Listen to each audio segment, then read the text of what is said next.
Hi friends, నమస్తే. ఎలా ఉన్నారు? అందరూ బాగున్నారా? టుడే లంచ్ చూసేద్దాం రండి. వైట్ రైస్, ఇదిగోండి చిక్కుడుగాయ అండి, చిక్కుడుగాయ ఫ్రై, రెడ్ చిల్లీ వేయకుండా చిల్లీ ఫ్లేక్స్ అండ్ పచ్చి కొబ్బరి తురుము వేసుకోవాలండి, చాలా బాగుంటుంది.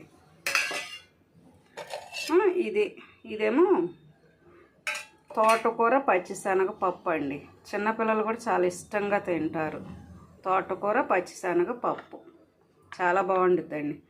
ఇది రోటి పచ్చడి, పచ్చిమిర్చి టమాటా, అండ్ దాంట్లో side dish mango pickle, last పెరుగండి. వైట్ రైస్, చిక్కుడుకాయ ఫ్రై, పచ్చెనగపప్పు, తోటకూర ఫ్రై, రోటి పచ్చడి and mango pickle and last పెరుగు. ఇంతేనండి ఈరోజు లంచ్. నచ్చితే లైక్ చేయండి, ప్లీజ్ సబ్స్క్రైబ్. బాయ్.